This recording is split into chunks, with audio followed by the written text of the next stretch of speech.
क्या आप लाखों लोगों की जिंदगी बदलने वाली पुस्तक ऑटोबायोग्राफी ऑफ योगी या योगी की आत्मकथा पुस्तक पढ़े हैं, जो विश्व के महान आध्यात्मिक पुस्तकों में से एक है? यदि आपकी रुचि योग, ध्यान, अध्यात्म, भारतीय संत परंपरा व आत्मज्ञान में है तो यह पुस्तक निश्चित रूप से पढ़ने योग्य है। इस पुस्तक की सबसे खास बात यह है कि यह पुस्तक पाठक को केवल एक जानकारी नहीं देती, बल्कि उसके मन में एक प्रश्न पैदा करती है। मैं कौन हूँ? ईश्वर क्या है? और क्या मनुष्य अपने भीतर उस परम सत्य का अनुभव कर सकता है? जी हाँ, यह महान पुस्तक है योगी की आत्मकथा। इसके लेखक हैं परमहंस योगानंद, जिनका जन्म 5 जनवरी 1893 को गोरखपुर उत्तर प्रदेश में मुकुंदलाल घोष के रूप में हुआ था। यह पुस्तक पहली बार 1946 में प्रकाशित हुई थी।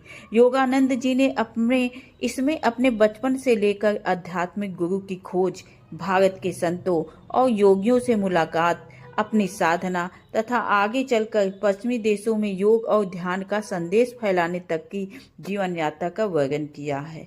योगानंद जी ने यह पुस्तक क्यों लिखी, यह सवाल हमारे मन में उठता है। तो योगानंद जी का उद्देश्य केवल अपनी जीवन कहानी सुनाना ही नहीं था। वे संसार को यह समझाना चाहते थे कि योग केवल शरीर को स्वस्थ रखने की कोई साधारण पद्धति नहीं, बल्कि आत्म अनुभूति और ईश्वर की खोज का मार्ग भी हो सकता है।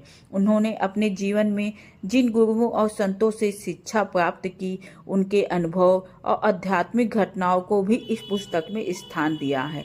इसलिए यह केवल आत्मकथा नहीं, बल्कि गुरु शिष्य परंपरा, योग, ध्यान और ईश्वर की खोज की एक आध्यात्मिक यात्रा भी है। इस पुस्तक के पहले अध्याय में योगी जी ने यह बताया कि कैसे बचपन में ही उनके मन में ईश्वर की खोज का आरंभ हो गया था।